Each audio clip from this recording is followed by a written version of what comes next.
선화목자교회 주일 4부 예배에 오신 모든 성도님들을 주님의 이름으로 환영합니다.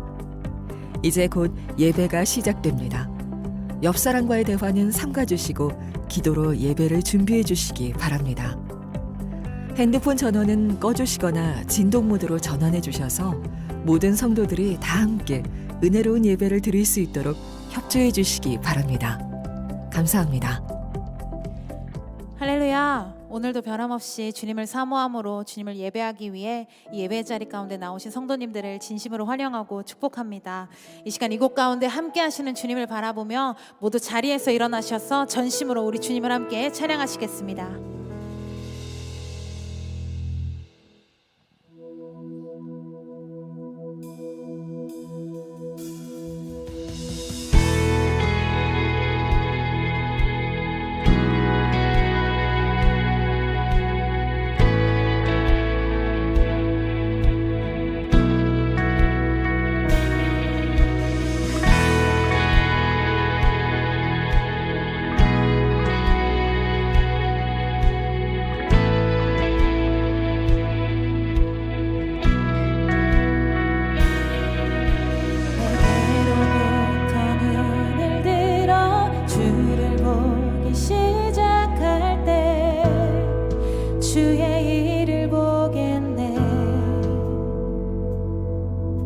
내 작은 맘 돌이키사 하늘에 꿈꾸게 하네. 주님을 볼 때 내게로부터 눈을 들어 주를 보기 시작할 때 주의 일을 보겠네. 내 작은 맘 돌이키사 하늘에 꿈꾸게 하네. 주님을 볼 때 모든 시선을 주님께 드리고 살아계신 하나님을 느낄 때 내 삶은 주의 역사가 되고 하나님이 일하기 시작하네.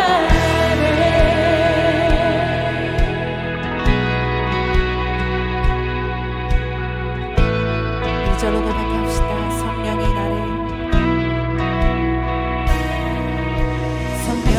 나를 변화시켜 모든 두려움 사라질 때 주의 일을 보겠네. 황폐한 땅 가운데서 주님 마음 알게 되리. 주님을 볼 때 모든 시선을 주님께 드리고 살아계신 하나님을 느낄 때 내 삶은 주의 역사가 되고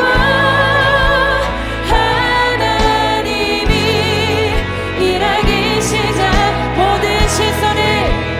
모든 시선을 주님께 드리고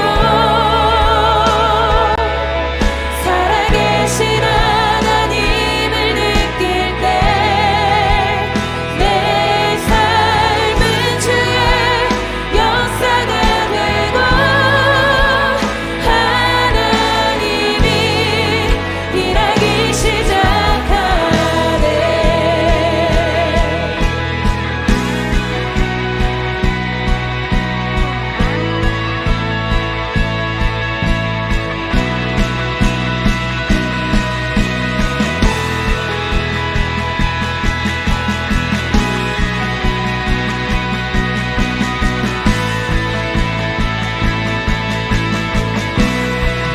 주님의 영광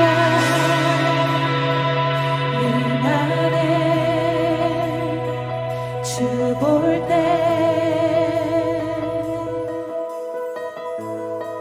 주님의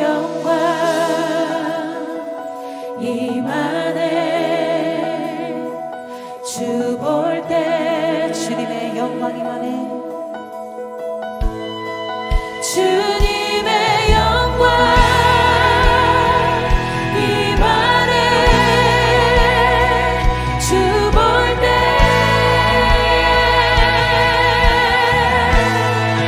주님의 영광 임하네 주 볼 때 모든 시선을 주님께 모든 시선을 주님께 드리고 천리 가신 하나님을 느낄 때 세상은 주의 나라가 되고 하나님이 일하기 시작 모든 시선을 주님께 드리고 천리 가신 하나님을 느낄 때 세상은 주의 나라가 되고 하나님 우리 계속해서 고백합시다. 부르신 곳에서 예배합니다.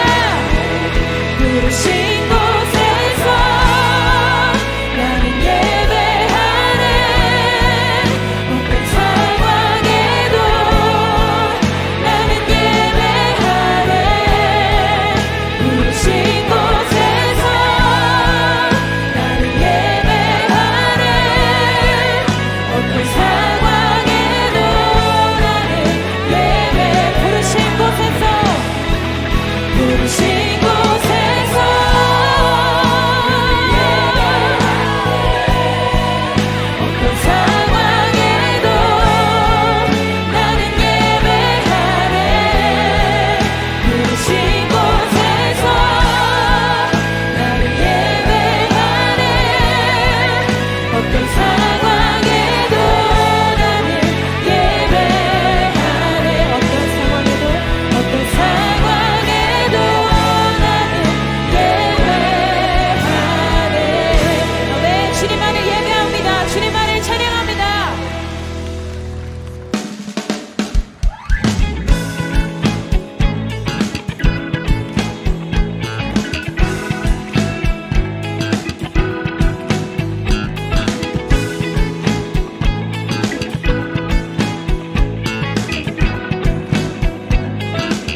속에 예수 어둠 속의 빛 예수 변함없는 진리 주는 온 땅에 빛이 되시네 우리 위해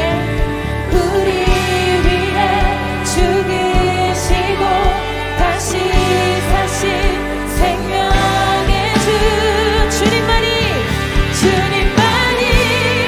소망이요 변함없는 반석이라 주님만이 온 세상을 비추시네 또 죽음에서 부활하신 우리 구주 영광의 왕 주를 믿는 모든 자의 소망 되신 주를 믿네 아멘.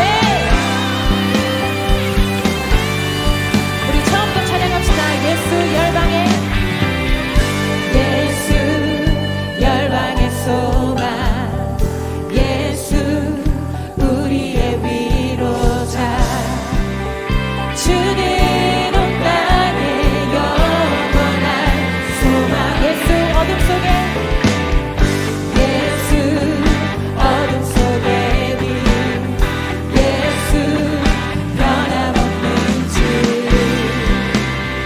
주는 온 땅에 빛이 되시네 우리 위해 죽으시고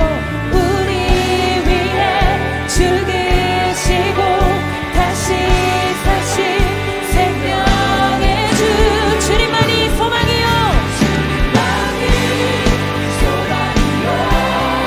변함없는 반석이라 주님만이 온 세상을 비추시네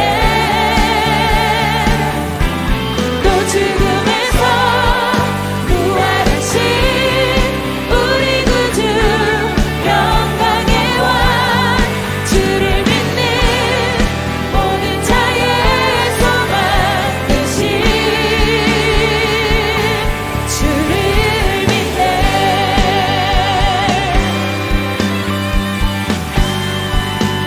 우리 위해 죽으시고 우리 위해 죽으시고 다시 사신 생명의 주 우리 위해 죽으시고 다시 사신 생명의 주 우리 위해 죽으시고 다시 사신 생명의 주 우리 위해 죽으시고 다시 사신 생명의 주 주님만이 소망 되십니다 소망이요 변함없는 반석이라 주님만이 온 세상을 비추시네 또 죽음에서 부활하신 우리 구주 영광의 왕 주를 믿는 모든 자의 소망 되신 주를 믿네 주를 믿네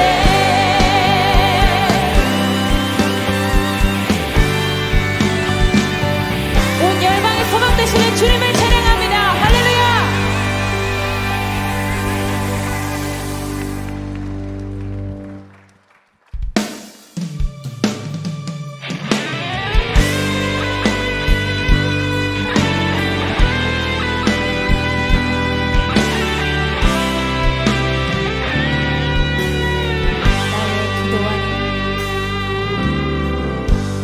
나의 기도하는 것보다 더욱 응답하시라나니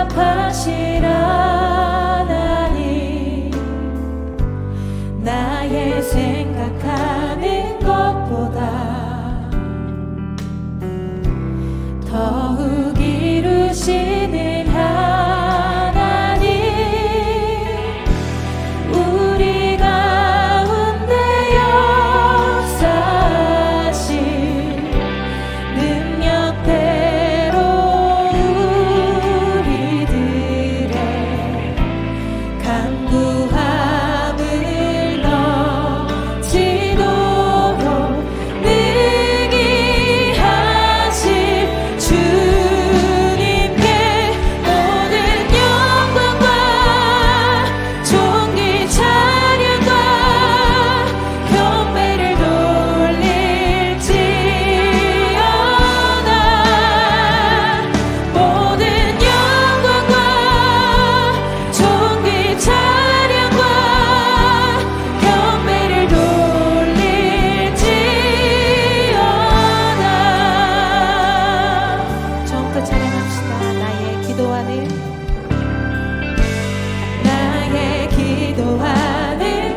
참 좋으신 하나님 아버지, 저희를 사랑하여 주시고 소망 가운데 거하게 하시니 감사합니다. 산과 거리에는 단풍으로 물들었고 들판에는 추수하는 농부의 기쁨이 있는 좋은 계절을 주시니 감사합니다. 이 시간 저희의 온 마음과 정성을 다하여 주님을 찬양하고 예배드리기를 원하오니 저희의 예배를 받아 주소서.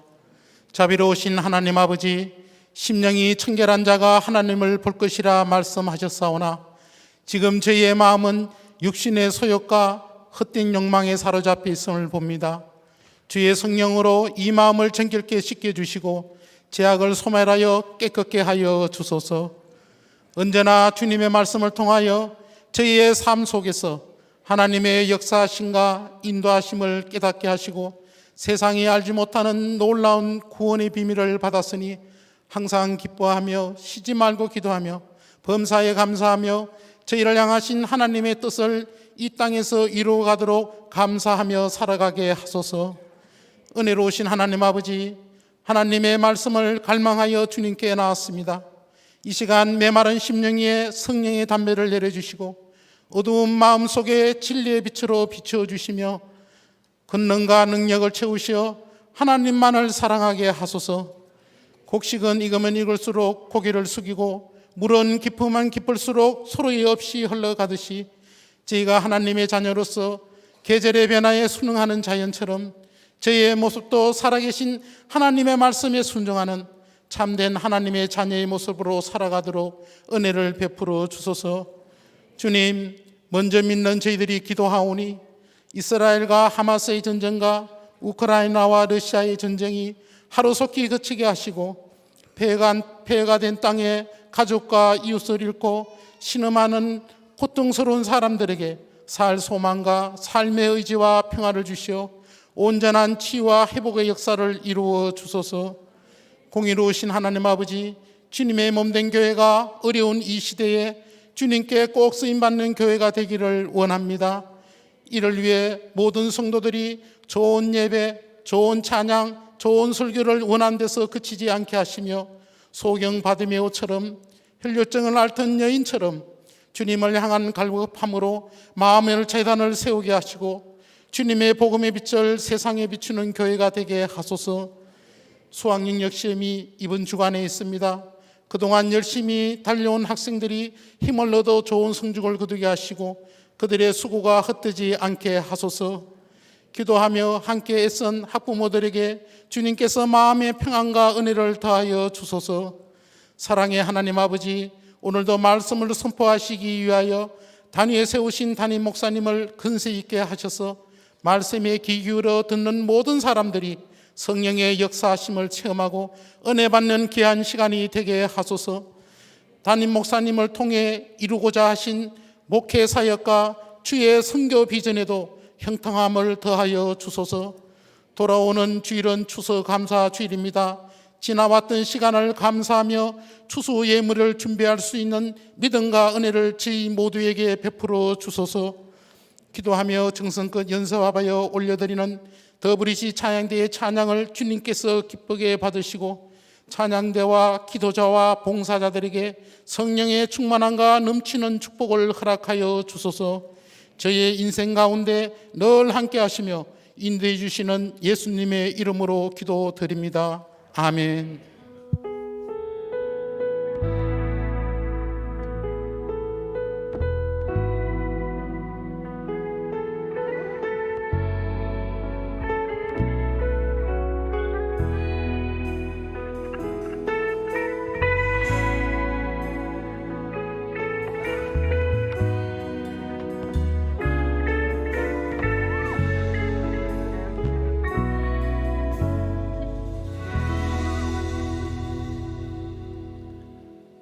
오늘의 예배 가운데 두 명의 아이가 세례를 받습니다. 조혜나 김이나 아이가 세례를 받을 텐데요. 대표해서 이혜진 집사님 간증해 주시겠습니다.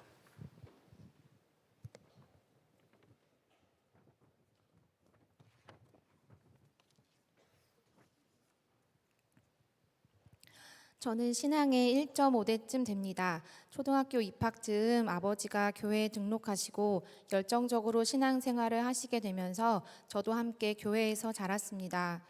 주일학교 전도사님으로부터 하나님께서 나를 한번 자녀로 삼으시면 내가 잘못을 했더라도 용서하시고 그분의 자녀임에는 변함이 없다는 말을 듣고 예수님을 영접했습니다.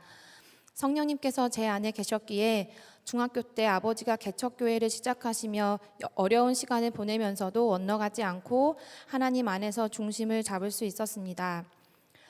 주님을 인격적으로 만난 것은 20대 중반 심한 결핵에 걸렸을 때입니다. 직장을 휴직하고 수술까지 하면서 스스로 보기에도 제가 참 초라했는데 주님은 내 안에 결핵균이 아니라 주님이 사신다고 말씀하셨습니다. 제가 가장 약하고 보잘것없었을 때 하나님의 사랑을 제대로 체험했습니다. 그때는 결혼은 생각하지도 못했는데 어느새 제가 두 아이의 엄마가 되었다니 놀라운 은혜입니다.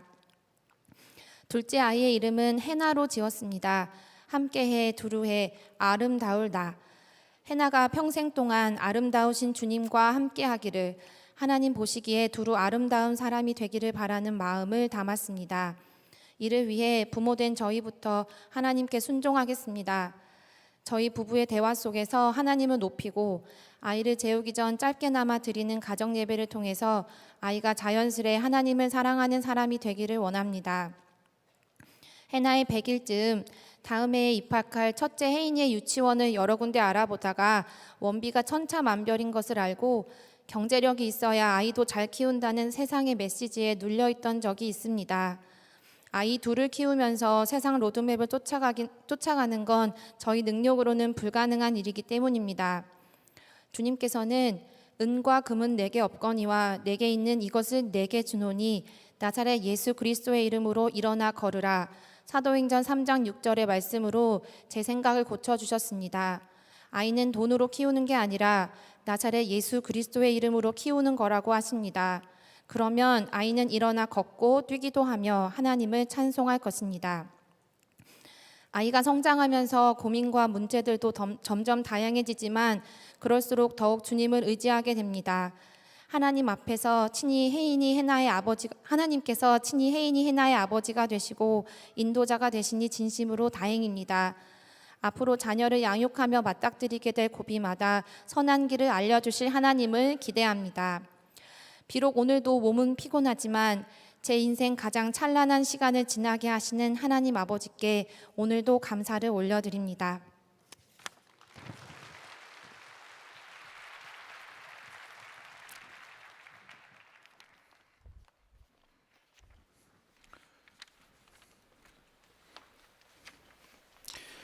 네, 한번 기도하겠습니다. 하나님 감사합니다. 조혜나, 김이나 하나님께서 택하신 귀한 자녀 오늘 이 시간에 물로 세례를 베푸고자 합니다.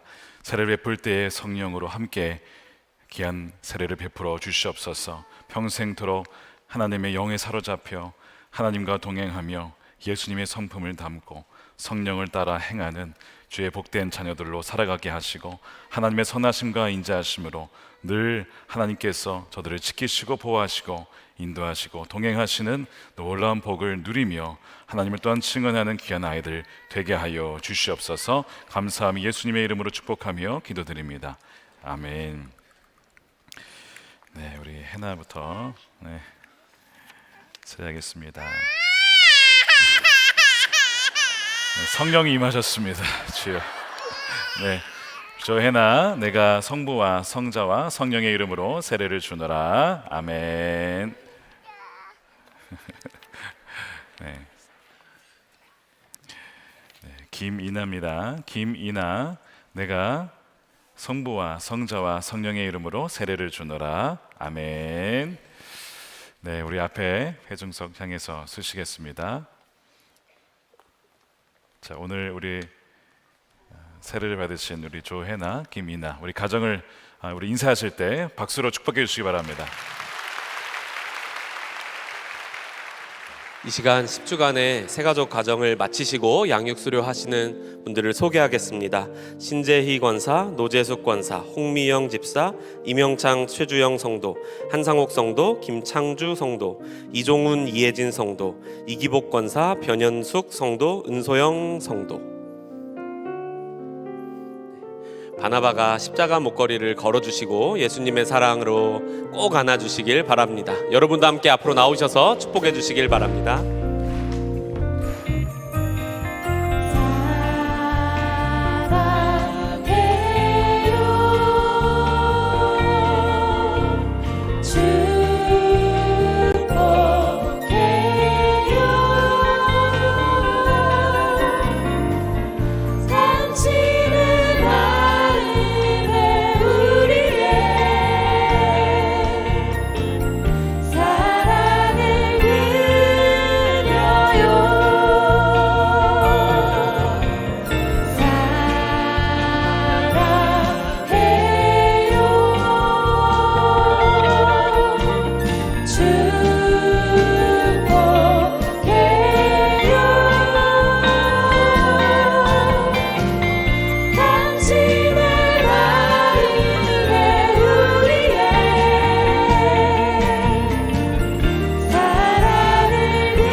다시 한번 크게 박수해 주시길 바랍니다.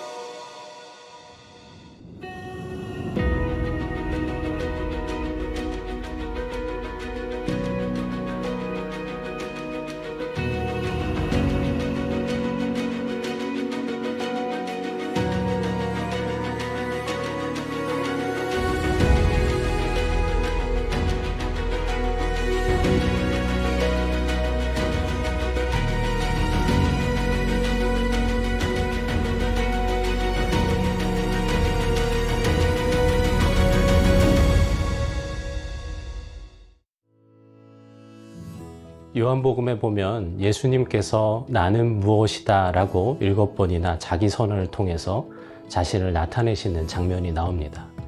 이것을 통해서 예수님은 우리가 예수님을 어떻게 보기를 원하시는지 분명하게 나타내신 것입니다. 이제 4주 동안 저와 함께 예수님의 자기 선언을 통해서 예수님이 말씀하신 대로 예수님을 보는 시간을 함께 가지려고 합니다. 이 시간을 통해서 저와 여러분이 주님을 보는 눈이 텅 열리는 그런 황홀한 은혜의 시간 되기를 간절히 바랍니다. 교회 소식을 알려드리겠습니다. 장로, 권사, 집사, 지역장, 속장분들은 임원 보고서를 작성하여 안내 데스크에 제출해 주시기 바랍니다. 목요일은 대학 수학능력 시험일로 오전 8시 30분부터 수험생 학부모 기도회가, 오후 7시에는 수능날 청소년들이 모이는 예배가 있습니다. 다음 주일은 추수감사 주일입니다. 받은 은혜를 생각하며 헌금 봉투에 감사 제목을 기록하여 준비해 두셨다가 헌금하시기 바랍니다. 추수감사 주일 헌금은 전액 재난구호 기금으로 사용됩니다. 선화목자교회에 처음 오신 새가족 여러분을 환영합니다. 1층 새가족실에 가시면 교회 등록과 교회 생활에 대한 안내를 받으실 수 있습니다. 매일 1시간 기도와 예수 동행일기를 통하여 주님과 동행하는 한 주 보내시길 바랍니다. 형제교회 파송 선교사를 한 주 연장하여 오늘까지 모집하고 있습니다. 우리의 섬김을 통하여 작은 교회가 건강하게 세워지는 하나님의 역사에 동참하실 성도님들을 초청하고 있습니다. 교회 홈페이지를 통해서 신청하실 수 있겠습니다. 교회학교 교사가 계속해서 필요한 상황입니다. 우리 교회뿐만 아니라 한국교회의 미래, 그리고 앞으로 계속해서 영혼 구원의 역사가 우리 교회 학교 아이들을 통하여 하나님께서 일으켜 가실 것입니다. 그 아이들에게 예수 그리스도의 사랑과 또 신앙을 전수할 우리 교사분들을 모집하고 있습니다. 어린 아이들을 사랑하는 누구라도 함께 하실 수 있겠습니다. 신청은 교회 홈페이지 그리고 1층 마가다락방 로비를 통해서 하실 수 있겠습니다. 이 시간 다 함께 하나님을 경외하는 마음으로 자리에서 일어서시겠습니다. 오늘 우리에게 주시는 하나님의 말씀은 다니엘 9장 1절에서 19절까지의 말씀입니다. 봉독은 1절에서 10절, 16절에서 19절까지 하도록 하겠습니다.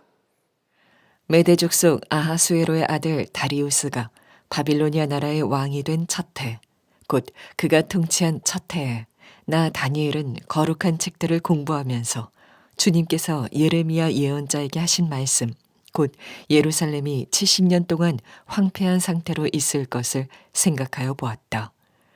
응답을 들으려고 나는 금식을 하면서 베옷을 걸치고 재를 깔고 앉아서 하나님께 기도를 드리면서 간구하였다. 나는 주 나의 하나님께 기도하면서 백성의 죄를 고백하고 아뢰었다. 위대하시고 두려우신 주 하나님, 하나님을 사랑하며 하나님의 계명을 지키는 사람들에게 언약과 인자를 베푸시는 하나님. 우리가 죄를 짓고 잘못을 저질렀습니다. 악한 일을 저지르며 반역하며 주님의 계명과 명령을 떠나서 살았습니다.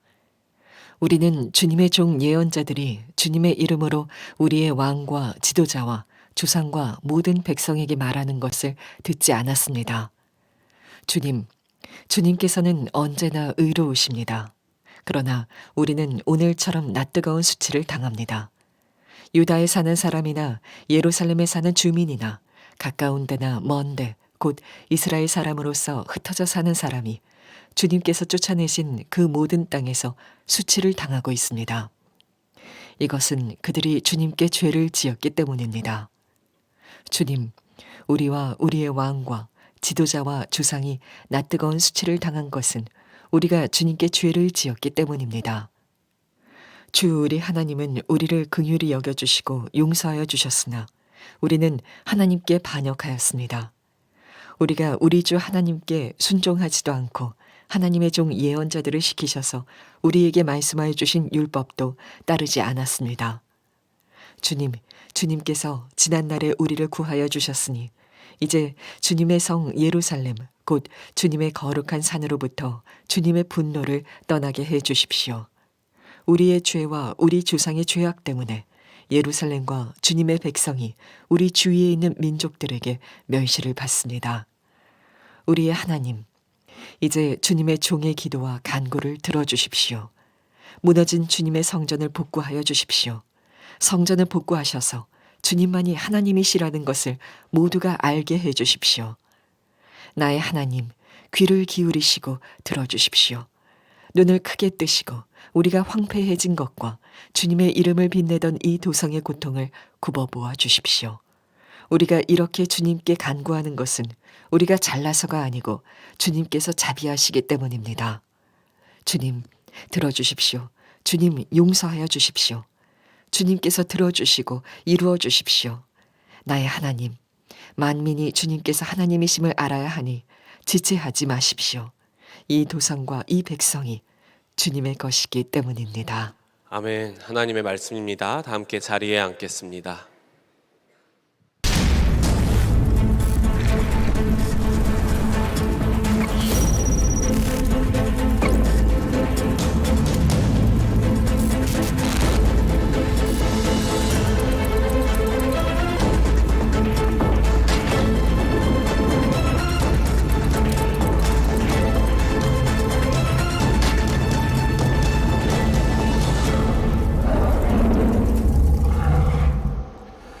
네, 우리 사부 예배 오신 여러분들 주님의 이름으로 환영합니다. 우리 사부 예배는 더더욱 뭐 해야 되죠? 깨어 있으셔야 합니다. 네, 이 졸음마귀가 틈탈 수 있는 사부 예배, 우리 옆 사람에게 우리 깨어 있으십시다. 한번 인사하겠습니다. 네, 혹시 예배를 드리다가 이렇게 황홀경에 빠지신 분 계시면 아멘을 크게 하시면 됩니다. 그러면 깜짝 놀라면서 더 은혜를 삼하게 될 줄로 믿습니다.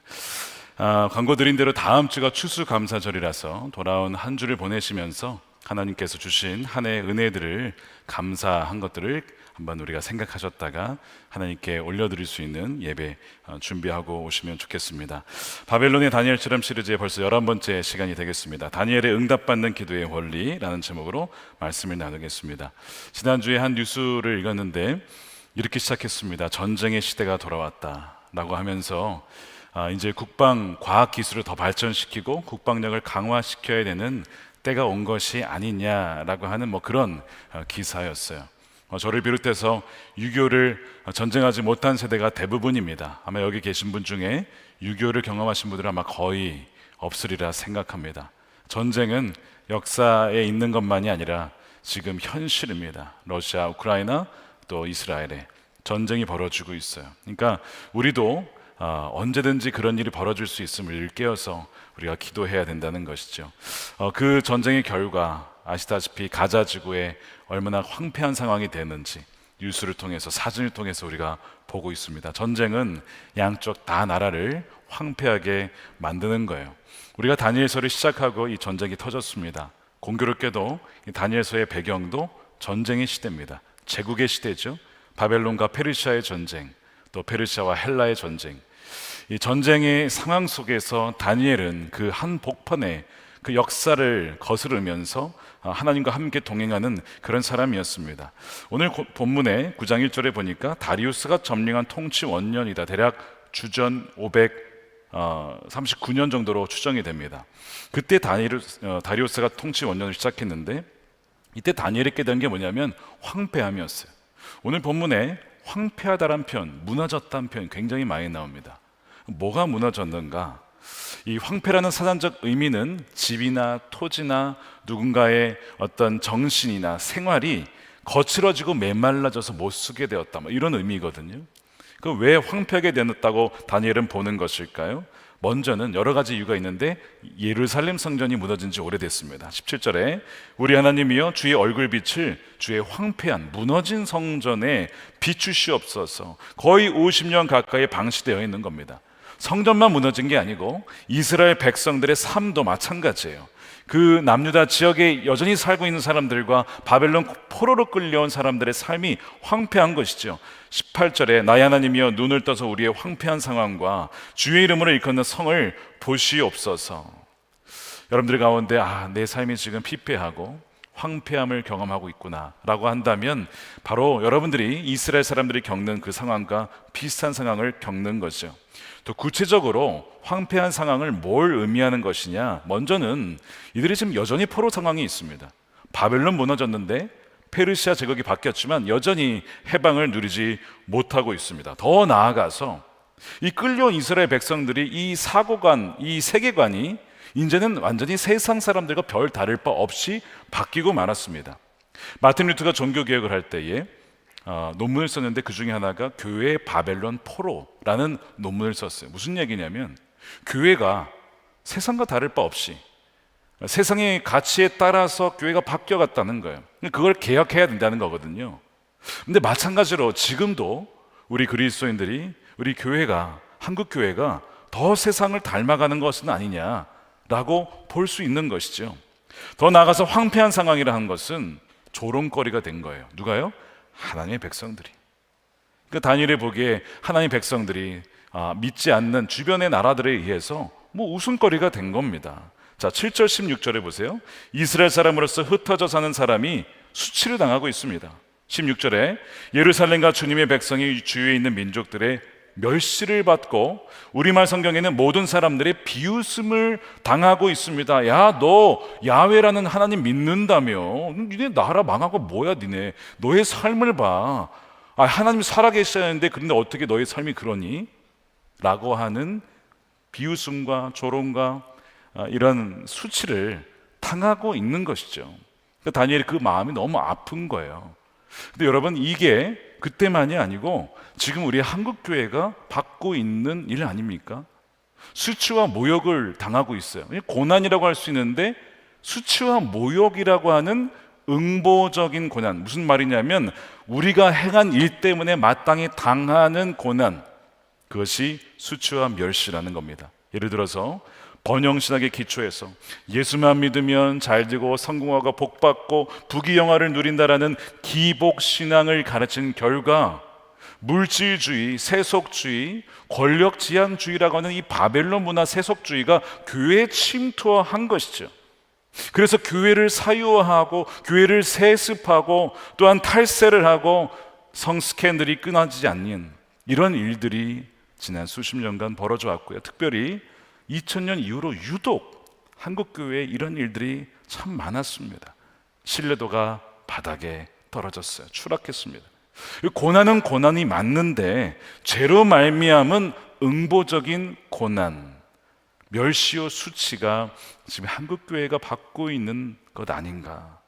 그때와 지금과 별 차이가 없는 것이죠. 근데 다니엘은 왜 우리가 이런 수치를 당하게 되었고 왜 황폐한 상하게 되었는지 그 정확한 진단, 그 원인을 하게 되는데요. 국방력이 약해서가 아닙니다.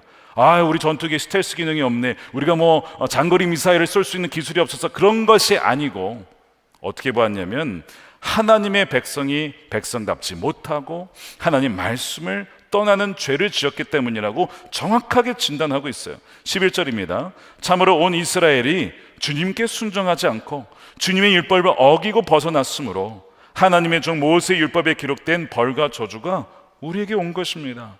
이것은 우리가 주님께 죄를 지었기 때문이라고 황폐해진 상황의 정확한 원인을 보고 있어요.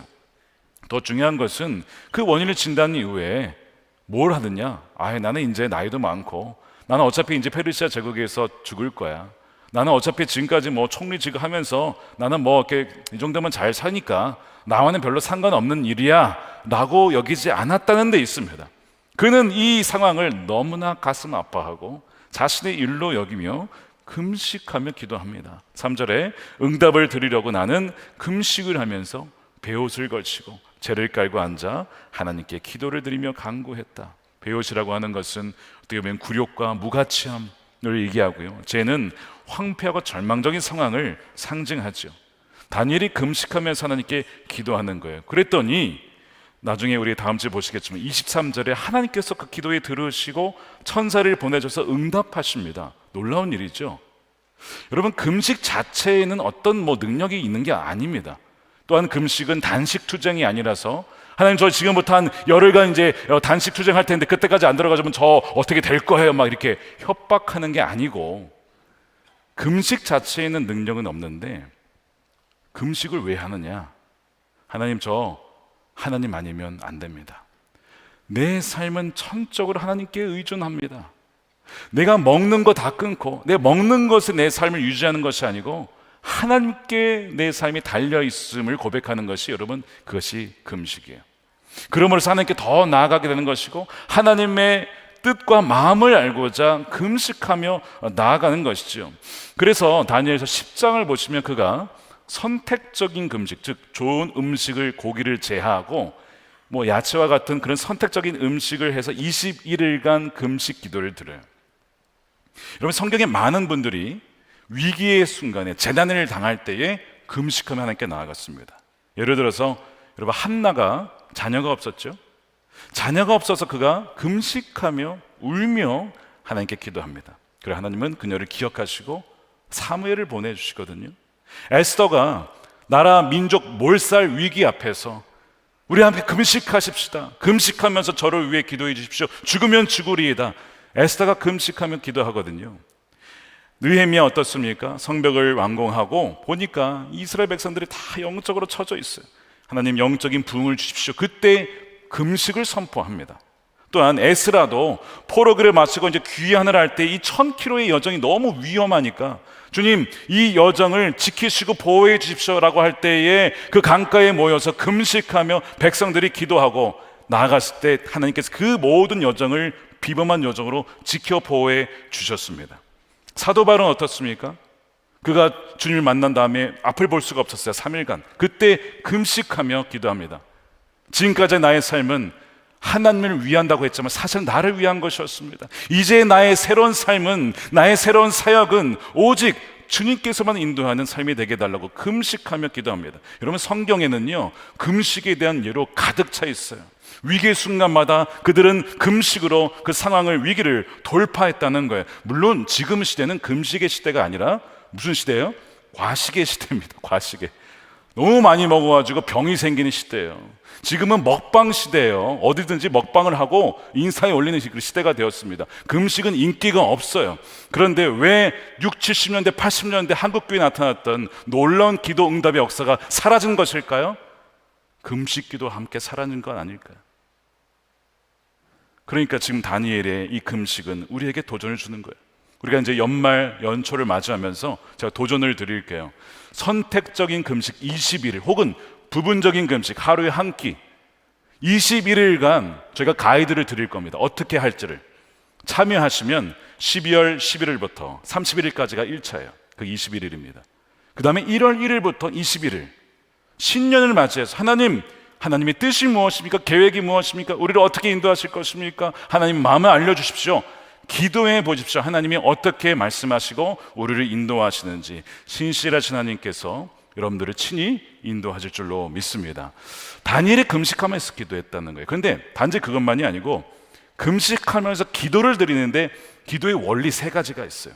자, 그걸 나누고 마치려고 합니다. 첫 번째는요, 다니엘은 약속의 말씀에 기초해서 기도했다는 데 있습니다. 2절 말씀에 보면요, 나 다니엘은 거룩한 책들을 공부하며 주님께서 예레미야 예언자에게 하신 말씀 곧 예루살렘이 70년 동안 황폐한 상태로 있을 것을 생각해 보았다. 예레미야 선지자가 남긴 그 성경을 다니엘이 연구를 하게 된 거예요.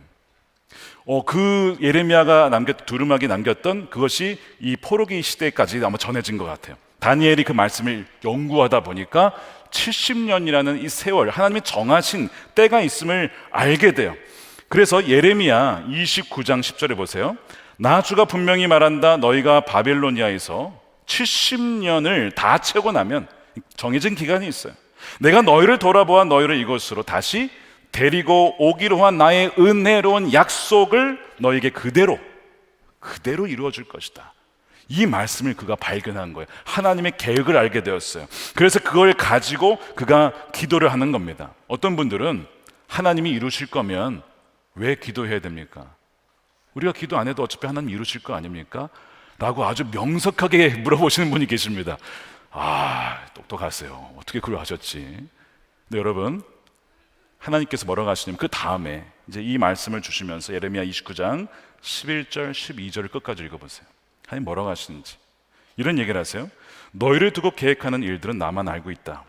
내가 너희를 두고 계획하는 것은 재앙이 아니라 번영이야. 너희에게 미래에 대한 희망을 주려는 거야 하면서 어떻게 해야 되느냐라고 하면서 12절에 자 함께 읽겠습니다. 시작. 너희가 나를 부르고 나에게 와서 기도하면 내가 너희의 호소를 들어주겠다. 너희가 나를 찾으면 나를 만날 것이다. 왜 바벨론 포로가 벌어졌습니까? 하나님과 멀어졌거든요. 하나님을 떠났거든요. 우상을 숭배했거든요. 그러니까 근본적인 하나님의 목표는 단지 그들이 다시 남녀로 돌아가는 게 아니고 하나님께 돌아가는 거예요. 기도로 하나님께 나아가는 것입니다. 기도로 하나님을 경험하는 것이고 하나님이 어떤 분이신지를 알게 하는 것이 우리 하나님 아버지의 마음이에요. 그래서 내가 이걸 들어줄 건데 약속을 성취하는 게 더 중요한 게 아니고 더 중요한 것은 기도를 통해서 너희가 나에게 오는 거야. 주님은 그거를 원하고 계셨던 거예요. 그래서 다니엘은 약속을 붙잡고 하나님 앞에 기도로 나아가게 되는 것이죠. 그리고 하나님을 경험하게 됩니다. 지난 우리 장로 부부 수련회 때 조지 뮬러에 대한 책을 읽었어요. 근데 많은 분들이 아시죠? 5만 번 기도 응답받은 분 뭐 대략 알지 않습니까? 근데 다 책을 읽으신 분들이 공통적으로 하시는 얘기가 우리가 조지 뮬러에 대해서 몰랐다 이런 얘기를 하는 거예요. 뭘 몰랐느냐? 여러 가지가 있는데 조지 뮬러 목사님이 성경을 200번 통독을 했습니다. 그 중에 100번은 무릎을 꿇고 기도하면서 성경을 읽은 거예요. 그 당시 19세기가 어떤 일이 있었냐면 콜레라 팬데믹, 영국만이 아니라 유럽과 우리나라까지 전 세계적인 팬데믹이 있었습니다. 3차례나. 너무나 어려운 시기였어요. 게다가 영국의 브리스톨이라고 하는 이 목사님이 계셨던 지역은 더 심각했어요. 근데 그가 뭘 운영했죠?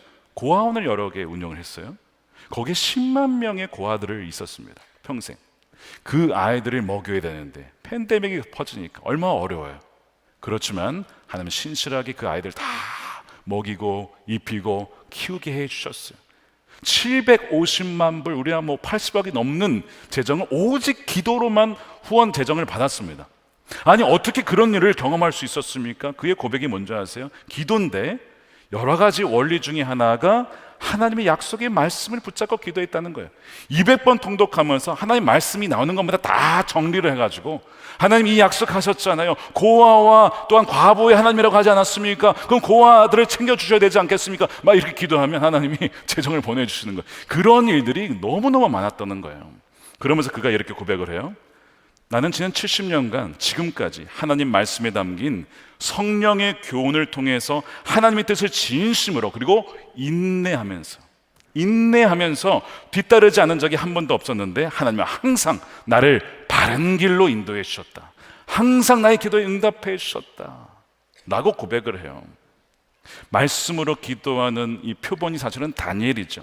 오늘 이 9장 말씀에 사실은 각주를 보면요, 레위기, 출애굽기, 레위기, 신명기, 시편 다 말씀의 근거에서 기도를 하고 있어요. 그가 얼마나 다니엘이 말씀에 대해서 잘 알았는지를 보여주는 부분이에요. 예수님께서 기도의 응답에 대한 약속하셨거든요. 우리 함께 읽어볼까요? 요한복음 15장 7절입니다. 시작. 너희가 내 안에 머물러 있고 내 말이 너희 안에 머물러 있으면 너희가 무엇을 구하든지 다 그대로 이루어질 것이다. 예수님의 말씀이에요. 아멘이죠. 말씀이 너희 안에 있고 그 말씀대로 너희가 믿고 순종해봐. 그러면 너희가 무엇을 구하든지 그대로 이루어질 거야. 자, 돌아보면 왜 우리 삶에 기도 응답이 없느냐? 우리 삶이 더 이상 금식이 없어요. 절박함이 없는 거야. 하나님이 아니면 안 된다는 그 마음이 없어요. 말씀의 약속이 뭔지를 몰라요. 그러니까 이토록 기도 응답이 가뭄에 콩나듯이 그런 식으로 응답을 받는 게 아닐까라는 마음이 들어요. 여러분, 성경을 사모하십시오. 성경을 읽으시고 정기적으로 읽으시고 매일 읽으시고 통독하시고 연구하시고 주야로 묵상하여 형통의 비결이 무엇입니까? 여호수아, 너희가 주야로 말씀을 묵상하면 어디를 가든지 형통할 거야. 그 말씀을 약속하셨잖아요. 황폐해진 영역이 어디든, 가정이든 재정이든 기업이든 나라든 말씀을 붙잡고 나아갈 때 하나님이 응답하실 줄로 믿습니다. 이거 첫 번째 원리예요. 두 번째 원리는 다니엘은 백성들의 죄를 자신의 죄로 동일시 여겼다는 데 있습니다. 다니엘은 그들의 죄예요, 나하고는 상관이 없어요 라고 하지 않고 우리가 죄를 지었습니다, 이런 회개 기도를 드려요. 자, 5절 말씀 보세요.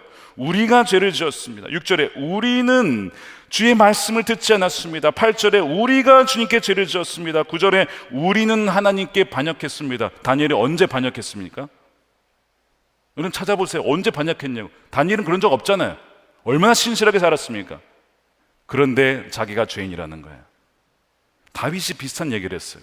내가 모태에 죄 중에 출생했다. 나의 본성은 죄를 지을 수밖에 없는 죄악 중에 출생했다는 거예요. 다니엘은 비슷한 얘기하는 거예요. 내가 하나님 앞에 죄를 지은 거라기보다는 나도 그들과 다를 게 뭐냐, 나도 조상들의 세대에 태어났더라면 나도 하나님 분했을지도 모릅니다. 내 안에도 죄악된 본성이 있기 때문에 그런 고백을 하는 거예요. 때와 장소와 환경이 달라도 나도 그 자리에 있었다면 죄를 지었을 겁니다. 나도 죄인입니다 라고 고백하는 것이죠. 여러분, 누가복음에 18장에 보십시오. 누구의 기도를 들으시는가? 바리새인과 세리의 기도가 있어요. 바리새인이 이렇게 기도하죠. 내가 이 세리와 다름을 갖지 않음을 너무 감사합니다, 이런 기도를 드려요. 하나님이 그 기도에 응답을 안 했어요, 바리새인. 여러분, 기도 응답 확실히 안 되는 방법 알려드릴게요. 이 사람과 나는 너무 달라요. 나는 그 사람과 달라. 나는 의롭고 저 사람은 죄인이고. 확실하게 응답 안 됩니다, 여러분. 이제 확실히 아셨죠? 근데 세리의 기도를 들어요. 세리는요, 하나님, 저는 죄인입니다.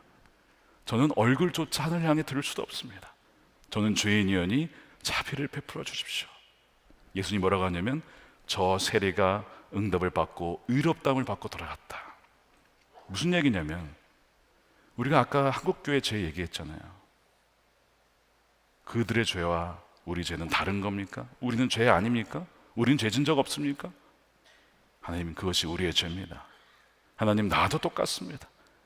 그 세리보다 더 많은 긍휼과 자비 없으면 안 되는 존재가 바로 접니다 라고 하는 겸손으로 겸비하여 나오는 그 사람의 기도에 하나님은 들으신다는 거예요. 지금 이것이 다니엘의 기도예요. 소위 유체 이탈 화법하지 않았어요. 나와 그는 다르다고, 나는 거기서 쏙 빠지고, 그렇게 기도하지 않고 우리가 범죄했습니다. 동일화의 법칙. 뭐라고요? 동일화의 법칙. 그들과 우리를 나누지 않고 우리가 범죄했다는 것이죠. 이것이 하나님이 응답하시는 기도예요. 미국 남북전쟁 이야기 아실 겁니다. 링컨 대통령이 1865년 3월 4일에 두 번째 대통령 임기를 시작하면서 취임사를 하는데요. 한번 읽어보세요. 읽어보시면요, 어디에도 이제 승리가 임박했습니다 라거나 북군이 남군을 응징하고 있습니다 라거나 우리의 정의가 불의의 남군을 우리가 심판하고 있습니다 라거나 하는 그런 표현들 어디에도 나오지 않아요. 이분법적으로 나오지 않아요. 링컨은요, 무슨 얘기를 하냐면 남과 북 모두가 동일한 성경을 갖고 일하고 있습니다. 읽고 있습니다. 동일한 하나님께 기도하고 있습니다. 서로의 상대방을 응징해달라고 기도하고 있지만 하나님은 어느 누구의 기도에도 응답하지 않고 계십니다. 왜일까요? 그가 본 것은 바로 이거예요. 이 전쟁은 남과 북에 동일하게 가해진 하나님의 형벌이라고 봤어요. 죄를 지었다는 거예요. 그럼 무슨 죄를 지었냐? 남부는 무슨 죄예요? 노예제도. 사람을 노예 돈 주고 팔아버리는 그런 죄를 지었잖아요. 그럼 북부의 죄는 없느냐? 북부의 죄도 있어요. 뭐냐면 남부의 노예제도를 둔 그들을 형제 사륙 전쟁을 벌이자라고 했던 그 죄, 이 북부의 죄라는 거예요. 그러니까 남부나 북부나 크고 작은 건 있지만 동일하게 죄를 지었다. 그래서 링컨이 뭘 고백하는 거냐면 우리가 다 죄인입니다. 하나님, 우리가 하나님 앞에 다 범죄한 것입니다 라고 하는 그 내용이 그 연설문에 담겨 있는 것이죠. 얼마나 겸손하고 겸비한지. 그가 이렇게 하고 나서 한 달 뒤에 암살당해요. 너 도대체 어느 편이냐 이거지. 너 남군 표가 아니야. 이렇게 암살당하거든요. 그런데 2달 뒤에 남군의 로버트 리 장군이 항복을 해서 전쟁이 끝나요. 무슨 얘기일까요? 저는 이렇게 보고 싶습니다. 이 아브라함 링컨의 겸비한 기도. 하나님, 우리가 다 죄인입니다. 우리가 범죄하였습니다라고 하는 그 기도에 하나님이 응답하신 거라 믿어요. 그래서 그 이후에 미국이 재건이 되고 오늘날 미국이 된 거 아닙니까? 야고보서 5장에 보면 의인의 간구는 역사하는 힘이 뭐예요? 크다고. 그 한 명의 기도가 이렇게 강력한 겁니다. 왜 그러냐? 여러분, 원래 구약에는 보면요, 부정한 사람을 만나면 만진 사람도 부정해 줍니다. 이게 구약의 원리예요. 근데 신약에 가서는 의인이 부정한 자나 죄인을 이렇게 만나면 같이 더러워지는 게 아니고 그 죄인이 의인이 됩니다. 이게 신약의 원리예요. 성령의 역사로 말미암아. 그 예를 사도 바울이 어디에 드냐면 부부에 듭니다. 믿는 아내와 믿지 않는 남편이 결혼했어. 그러면 이혼하지 말라는 거예요. 왜? 믿는 아내로 말미암아 믿지 않는 남편이 거룩해질 것이기 때문에 라는 약속을 합니다. 그것이 고린도전서 7장 13절이에요. 어떤 여자에게 믿지 않는 남편이 있는데 그가 아내와 같이 살기를 원하면 남편을 버리지 말아라. 믿지 않는 남편은 그의 아내로 말미암아 거룩해지고 믿지 않는 아내는 그 남편으로 말미암아 거룩해졌습니다. 그렇지 않으면 그들의 자녀도 깨끗하지 못할 것인데 이제 그들은 다 거룩합니다. 그러니까 믿는 아내가 믿지 않는 남편을 대할 때 왜 이렇게 남편이 왜 이렇게 살아? 남편이 왜 이렇게 죄를 지면 살아? 막 그러면서 막 이렇게 할 것이 아니라 뭐라고 하라고요? 우리의 죄입니다. 하나님, 우리가 주 앞에 죄를 짓습니다.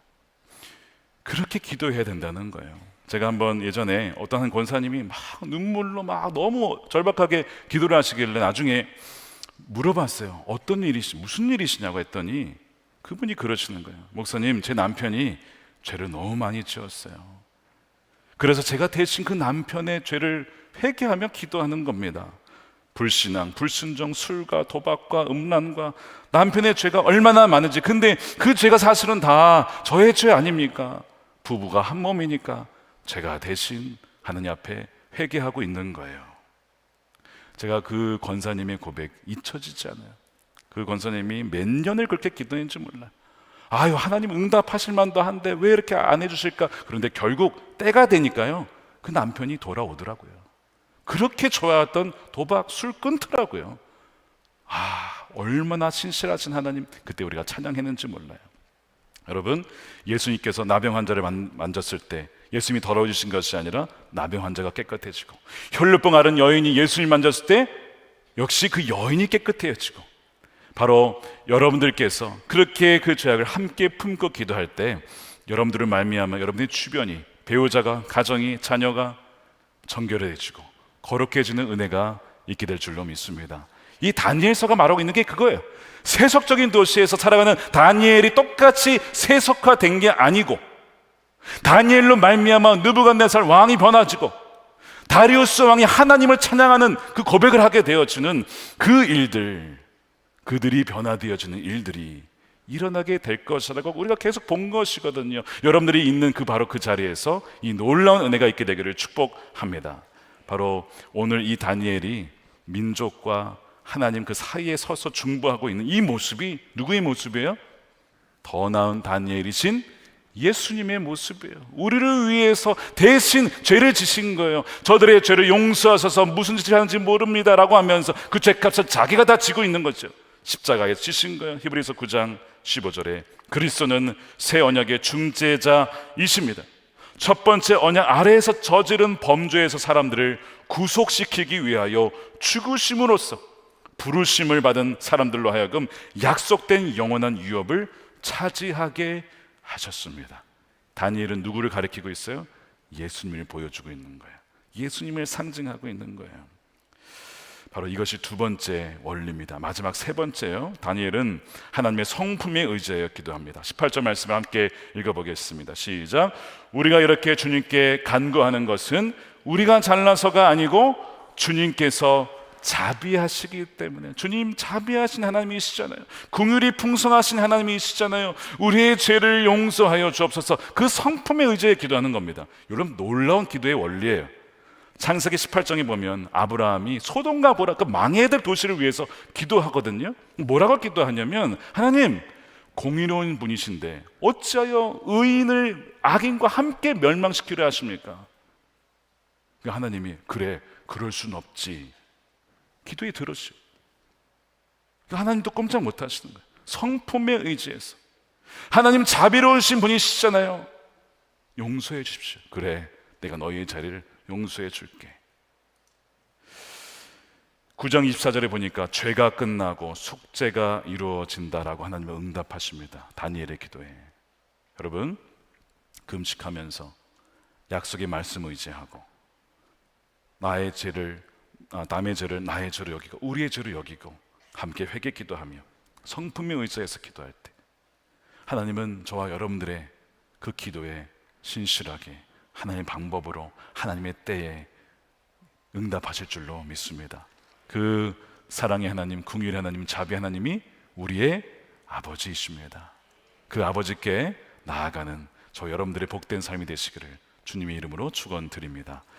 우리 기도하겠습니다. 이 시간에 우리 함께 기도할 때에 주님, 우리의 죄를 이 시간 고백합니다. 무관심과 기도를 쉬었던 죄, 방치하였던 죄, 나는 죄가 없다라고 정죄하며 비판하며 손가락질했던 죄, 하나님, 이것이 다 우리의 잘못이고 그 결과가 지금 한국교회가 받는 조롱과 비판과 비웃음 소리들입니다. 하나님의 영광이 땅에 떨어진 이 시대에 아버지, 우리가 금식하며 우리가 주님의 말씀을 붙잡고 기도하여 나아가오니 주여 우리 기도에 응답하여 주시고 황폐해진 우리의 삶, 우리의 가정, 우리의 교회, 이 나라를 주여 회복시켜 주시는 은혜를 더하여 주시옵소서. 우리 통솔 함께 기도하겠습니다. 하나님 감사합니다. 주님, 우리 가운데 역사하실 주님을 기대합니다. 아버지, 이 나라와 이 민족을 긍휼히 여겨주시옵시고 아버지, 우리의 삶의 황폐함과 무너진 가정, 이 나라의 아픔과 주여 하나님 죄악들을 용서하여 주시고 하나님의 약속에 의지하여 나아갈 때에 하나님 역사하시는 하나님, 응답하시는 하나님, 용서하시고 깨끗이 하시는 하나님의 은혜를 더하여 주시옵소서. 절박한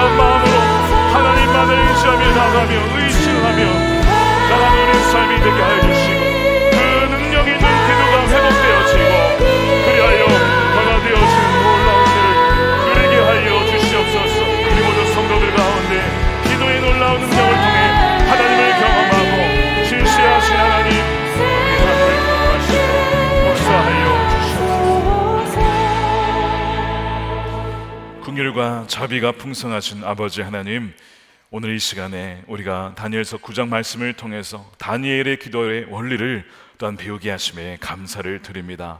주여, 진정 우리의 이 황폐한 상황을 건져내실 분은 하나님밖에 없습니다. 우리가 금식하며 기도하기를 원합니다. 주의 약속의 말씀을 붙잡고 기도하기를 원합니다.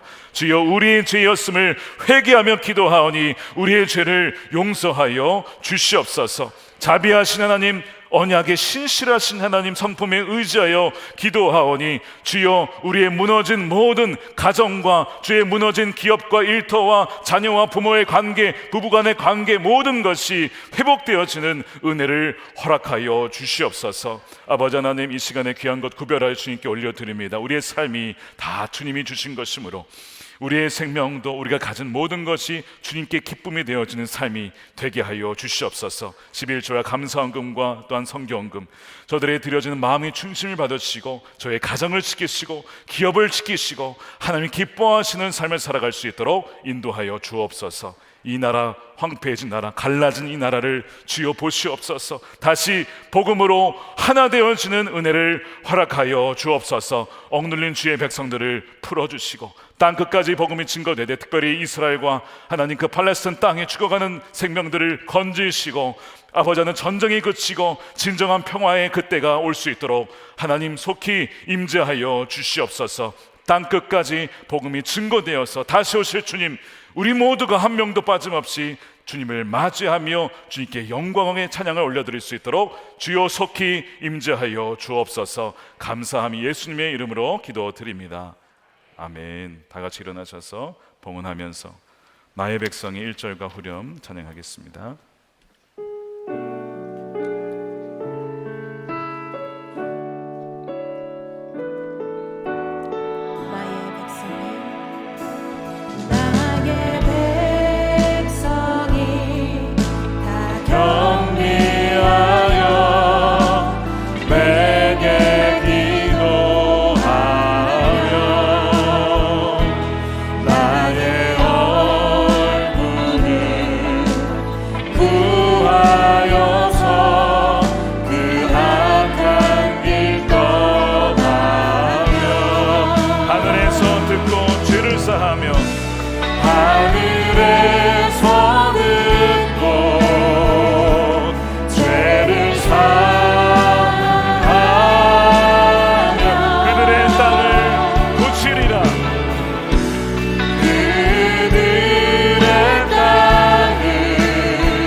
이제는 우리의 영원한 왕 되시고 통치자 되시는 예수님의 크신 은혜와 아버지 하나님의 풍성하신 사랑과 자비하심과 우리와 늘 함께 하시는 성령님의 감화감동 내주하심이 다니엘처럼 이 나라와 민족 가정을 놓고 금식하며 약속을 붙잡고 우리의 죄를 회개하며 주님께 나아가기를 결단한 사랑하는 우리 모든 성도들의 머리 위에 저들의 기업과 저들의 가정과 저들의 사랑하는 자녀들 가운데 영원히 함께 하시기를 간절히 축원하옵나이다. 아멘.